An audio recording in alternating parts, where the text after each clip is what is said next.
What to buy, what to buy.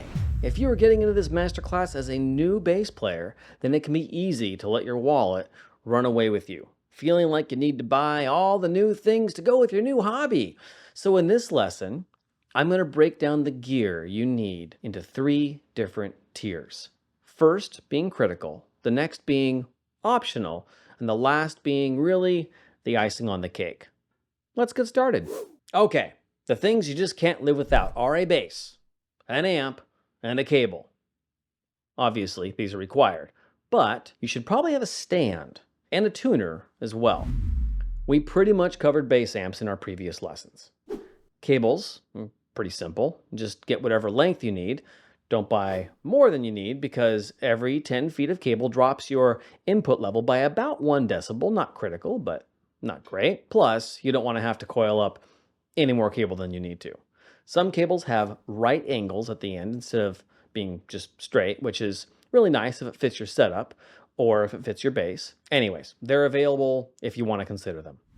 A bass stand is absolutely required, whether it's a floor stand or a wall hanger, and we will get into more detail on this in the lesson on setting up your practice space. Even if your bass came with a case, you want it easily available on a stand, not tucked away in your bass case. So get yourself a bass stand.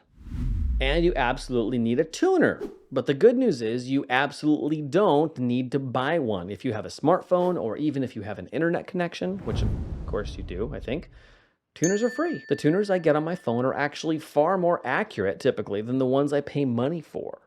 Do a search for tuners, download 3 that look good, try them out and use whatever you like. The one kind of tuner I would recommend buying if you want to buy a tuner is a snark tuner or other clip-on tuner. These clip right onto the headstock of your instrument and use the vibrations rather than the microphone. This is great because you can tune silently with your volume all the way down if you want to, not with the volume coming out of the amp. This makes it so you're not making any room noise. You can also tune when there's a whole lot of noise going on around you, like if you're setting up for practice with the band and the guitar player can't seem to stop playing. Not that that's ever happened. I'm just saying it could happen. I can't tell you how many times that's happened. So it's really nice to be able to tune with a headstock tuner and not have not be producing sound or not have the sound that is being produced affect you. It's like your own little tuning world. It's pretty cool. The next tier on your shopping list, which is optional, includes a music stand, a strap, a bass case, and extra strings. These things are really great to have. But if you are overwhelmed with shopping for bass stuff, then these are things that can usually wait.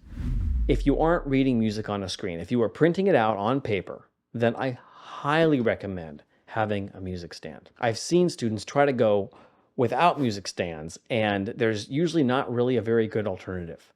Laying your papers on a table and then trying to lean over them to see your music is just not good on your posture. It's not good for your bass playing. It's not good for the learning process. So unless you have a great place to read your music from, get yourself a music stand. If you want to learn to play standing up, then you'll need a strap. I think everyone should explore this option eventually, but it's not really necessary right at the start. Also, do strongly consider strap locks or a locking strap. They are definitely worth it. One of the things I see new bass players buy that they don't necessarily need is a case. This may seem counterintuitive. Where do I put my bass? Well, we already covered that. You put your bass on a stand where you can play it. But if you are taking your bass out of the house, you do need a case. Please don't just throw the bass in the back of your car. If you're not taking the bass out, then you don't necessarily need a case.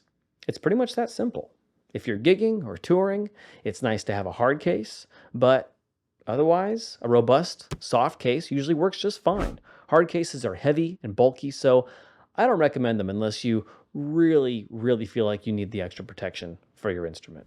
Another thing that you probably don't need right away is a new set of strings. Although you will need new strings eventually, I encourage you to wait on getting an extra set of strings because you may know more about what you want to try string-wise later on, and you might want to try something different. My pro tip for changing your strings is to always save the packaging for strings that you have used. Write the date that you use them, the start date and the end date, what bass you use them on if you have more than one bass, and how you liked them. This keeps a nice catalog of info for you so that you know which strings are working for you and which are not. This includes the string brand, the materials, and the gauge. Now, if you're all geared up and you want to spend some more money and have some fun, I can respect that. So let's start with drum machines. Drum machines are great to have because they give you this live drum sound to play along to rather than just playing along to a metronome.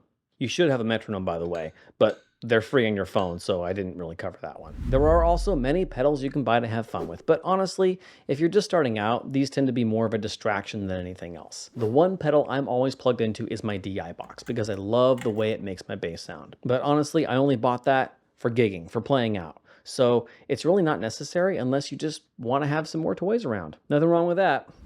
Something else that's fun to have is a wireless setup. These are very small and inexpensive now compared to what was available like 10 or 20 years ago. So if you feel like there are too many cables in your practice space, then the wireless option may be good for you. But it's also something else to keep charged and to keep track of, so it may not be worth it for you. I use a wireless in a lot of different situations, but not generally for my daily practice. I hope you have a better idea now of what you might need and when. Remember, you don't need to buy everything right away unless you want to. Have fun with your new stuff, and I'll see you in the next lesson.